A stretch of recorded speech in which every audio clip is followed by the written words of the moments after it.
Hello, everybody. Welcome to the year ahead reading for 2026. This is a general reading for all signs. I am using the Energy Oracle for each of the months.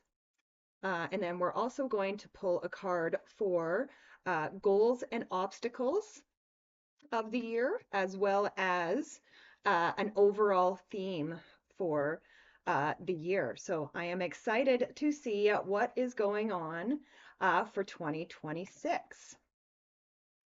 All right, so I've got the months out. Let's see what goals and obstacles we have for this year. Okay. And then we will do the overall theme for the year from the Clarifying Life Situations. I used the Sacred Forest for the goals and obstacles. All right. So, and then, like I said, we will go through and clarify everything. So, let's start with the overall theme for the year.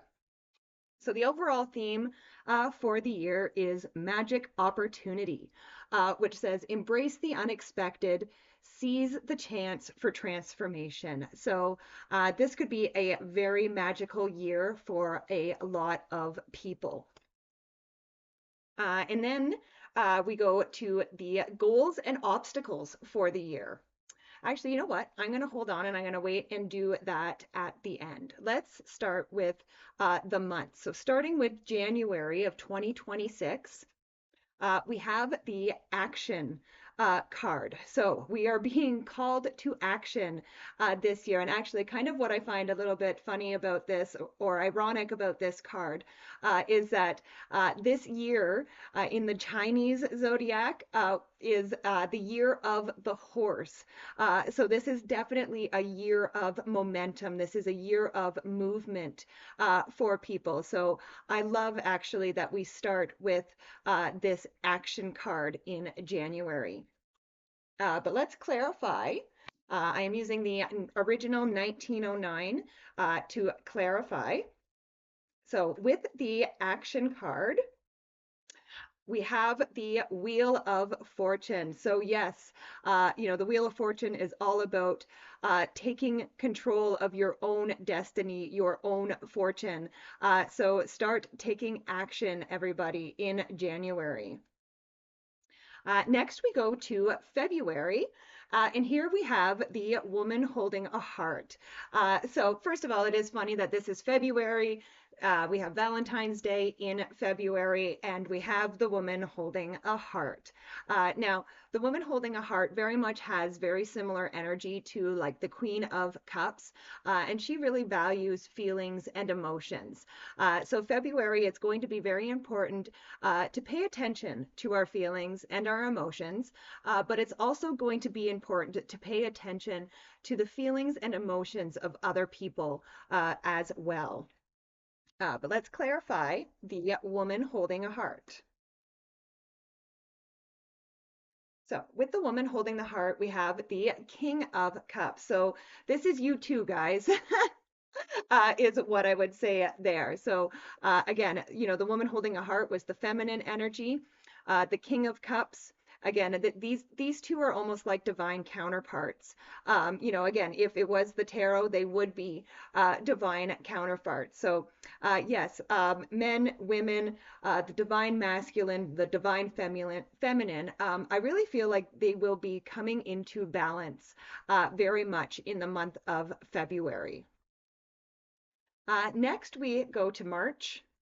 And here we have the fourth chakra. So the fourth chakra is the heart chakra. So again, I love that, in February we had the woman holding the heart, the King of Cups, those divine counterparts, really balancing the heart chakra. And so we enter into March with a very well balanced heart chakra. And I feel like March is going to be a very heartfelt month, even maybe perhaps more so than February was. But let's clarify the fourth chakra.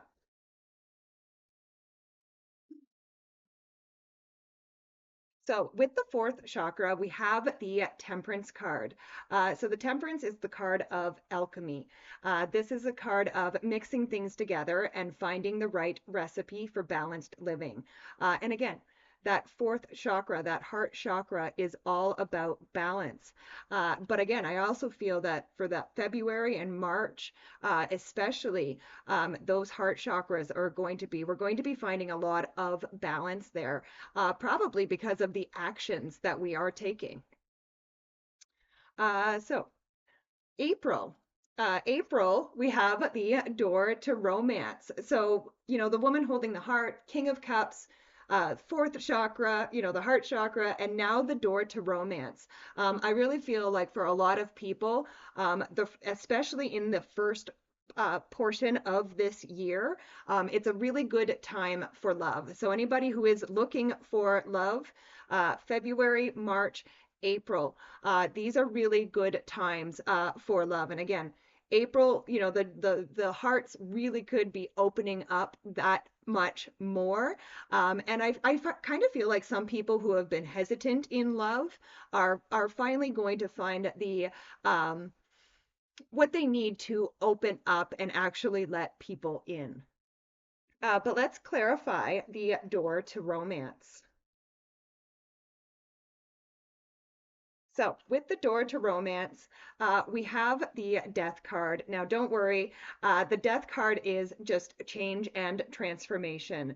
So I feel like the way that we view love is going to be changing over these 3 months. I know that this death card is coming up in April, but again, February, March, April. These are all big months for love. And I do feel like we are going to be experiencing a lot of change in this area. We changing how we look at love, changing how we work in love. How do we work with our partners? How, we could be changing. We could be trying to be more romantic in these months with that door to romance. But again, I feel like this is much needed change. And I always say with the death card says, don't fight the change, go with it.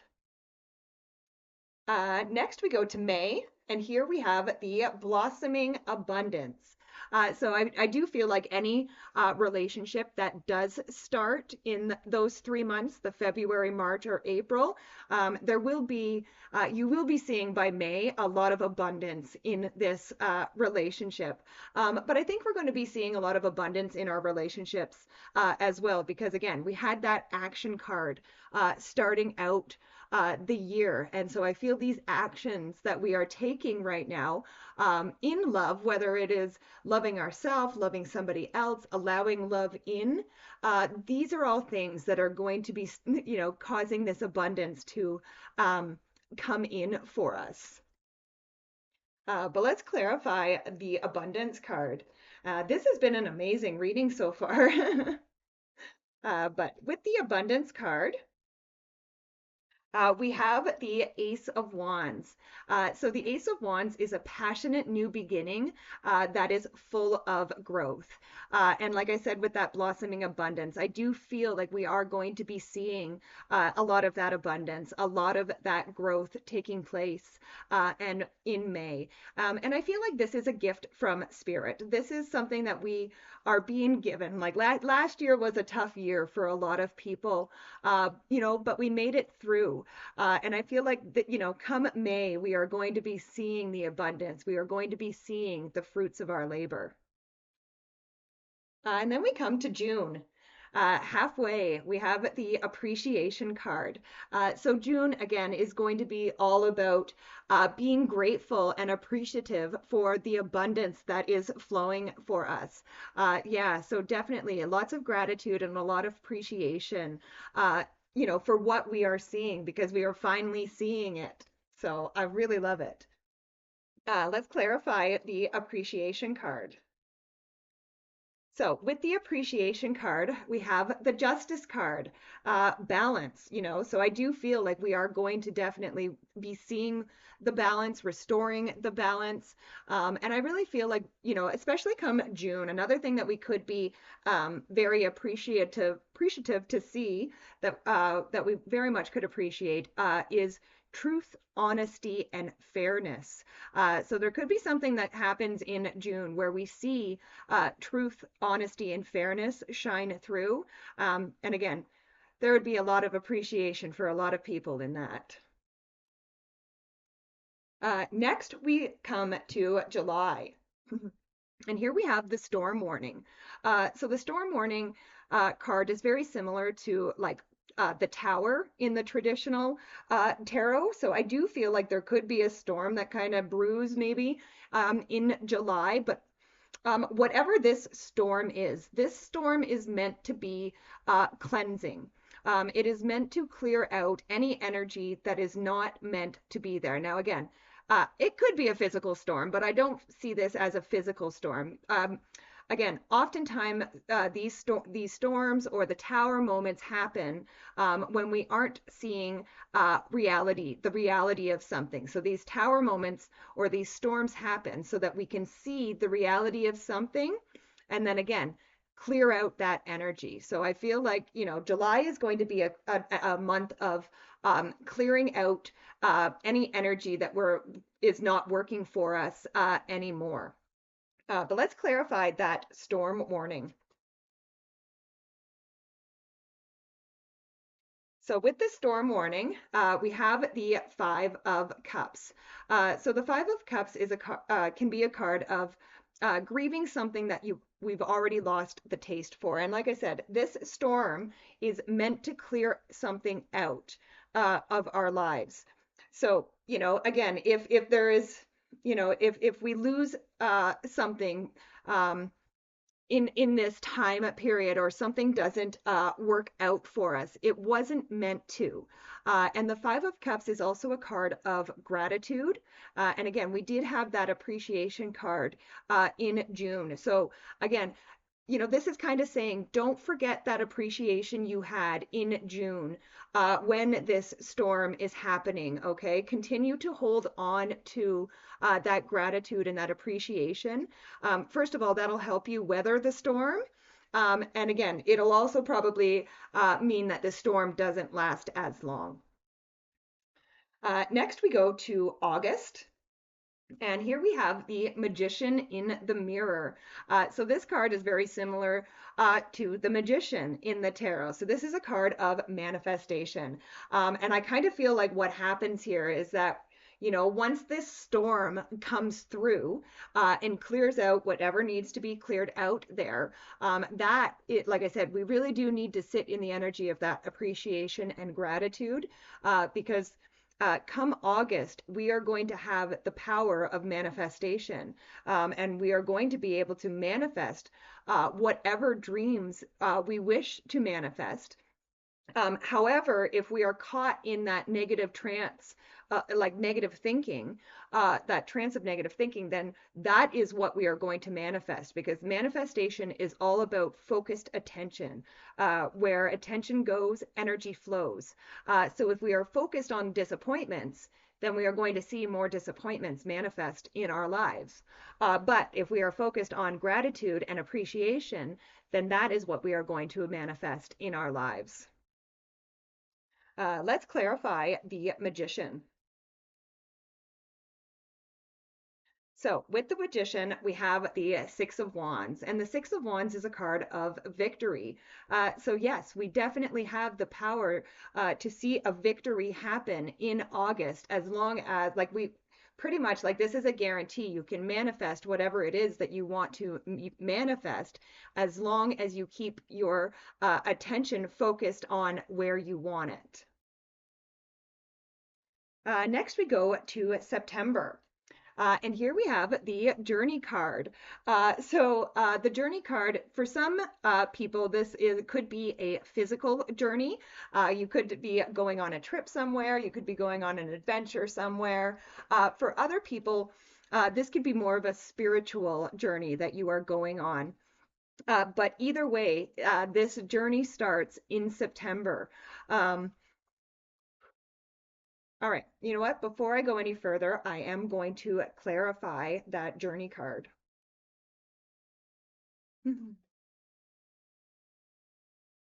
All right. So with the Journey card, we have the Six of Pentacles, which is a card of balancing resources. So you may have to do whatever this journey is. There may be some like shuffling of resources I feel that may need to happen in order for this journey whether it is a physical journey or a spiritual journey. I do feel like there needs to be some managing of resources. If this is a physical journey, it's probably like financial resources. If it is a spiritual journey, it is probably like energetic or time resources that you are going to have to manage. Next, we go to the October, and here we have the Deceit card.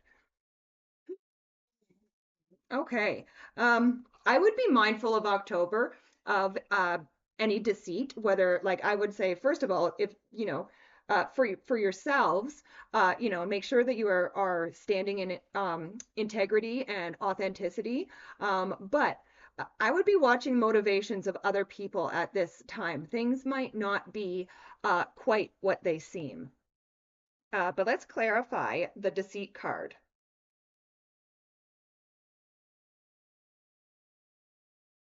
So with the deceit card, we have the Hierophant, the which is a card of or can be a card anyway of a spiritual search. So I would be very careful, first of all, like there's a few things that are coming here with these October cards. First of all, as far as like spiritual teachers or spiritual mentors or spiritual like even honestly even tarot readers I would be careful of anybody who claims to be um spiritual. Again, I would just be looking into um things like I'm not discouraging from people to work with spiritual people. I'm just saying that do your due diligence if you are going to be working with somebody who works in the spiritual field, because again, um, there are a lot of scammers and stuff out there. So just do your due diligence on those kind of things, just to make sure that this deceit doesn't happen. Again, I don't want to see anybody uh, lose their money or anything like that to a scammer. So again, I would be very careful with that. Um, but again, so the Hierophant here, he is making the sign of the benediction with his one hand here, and this is a sign of a blessing. So I feel like no matter what this deceit is for people, I feel like in some way, and this is, I know it sounds weird, but in some way, this deceit happening is going to be a blessing. Okay, because whether it is you see something or someone for the way they truly are or who they truly are, either way, I feel like this is going to be a blessing for you. And I know that is a weird message there, but that message is meant for somebody. All right. Next, we go to November. And here we have the garden and the gate. So in November, we are going to be asked to leave a comfort zone. And again, it's one of those things where yes, we are going to be very, very comfortable where we are, but unfortunately, we do not grow where we are comfortable, and Spirit always wants us to grow. So in November, even though we are feeling quite good, quite comfortable, and probably quite happy. I feel like there is going to be the nudge to leave the comfort zone and go on a new adventure. But let's clarify the garden and the gate. So with the garden and the gate, we have the Fool. So yeah, The Fool represents taking a leap of faith. It can mean taking a risk. And again, that's exactly what this garden and the gate is all about as well. It is taking a leap of faith. It is leaving your comfort zone and taking that risk. Like this girl on this card here, she doesn't like, she's in her beautiful garden and she's quite comfortable there. But she knows she has to leave that garden in order to see and experience the world. But she doesn't know what is beyond that gate. So leaving her garden is a risk, right? But the Fool also says this is not your first rodeo. This is not the first time that you have stepped out of your comfort zone. And the Fool also says that you have a lot of knowledge and wisdom that you can carry forward with you as you go. And the little doggy that is right here on the Fool, he represents a loyal companion. So this would also say that as you leave your comfort zone, there is at least one loyal companion that you can take with you on this journey. All right, and finally we come to December. And here we have the world. And I kind of love that the world came up in December because the world represents completion. And again, it is the completion of the year. This is, the final month of 2026. And I really feel like it's going to be, again, I mean, December always is a time for reflection, but I feel like especially so in 2026. But I also feel like this reflection is going to involve a lot of celebration because I do feel like this is going to be a very big year for a lot of people. Like I said, a lot of action, a lot of forward movement. But let's clarify the world.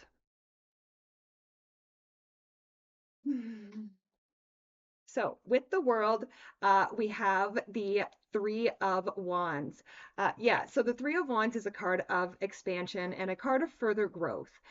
So even though we are completing the year, we are celebrating our achievements. The Three of Wands says that there is still so much more to come for us. I love it. All right, next we go to our goals and obstacles for 2026. And we start with the goals. So we have the water spirit here, manifesting dreams. So that is the goal for 2026. And again, we did have the magician in the mirror sorry, it was August, right? So again, I really do feel that is the goal. And again, I really feel like manifesting our dreams is very much possible. And then our obstacles for the year, we have the guardian of the land, protection. So the obstacle is going to be protecting ourselves. So that's going to be one of the probably one of the most important things for this year as we are manifesting, as we are working with spirit, and just as we are, out and about working with everybody, interacting with people on a regular basis. Protect your energy. Definitely protect your energy. And again, please reach out to me if you need assistance if you don't know how to protect. There's so many ways to protect your energy. You can do it with stones. You can do it with visualization. Yeah, I work a protection altar myself every morning. There are numerous ways to protect your energy. So especially while you are manifesting, definitely protect yourself, protect your energy. And again, the overall theme for the year was magic opportunities. And again, I really do feel that is so true. We have, the opportunity to truly manifest our dreams this year. And that is magical. So, what a wonderful reading. I am looking forward to 2026 and seeing how all of this plays out. Thank you so much, everybody, for joining me. If you are watching this on YouTube, please be sure to like, share, subscribe, comment. It really does help the channel, and I truly do appreciate it. Happy New Year, everybody. I hope everybody has a wonderful, action-filled, forward momentum 2026. Bye for now.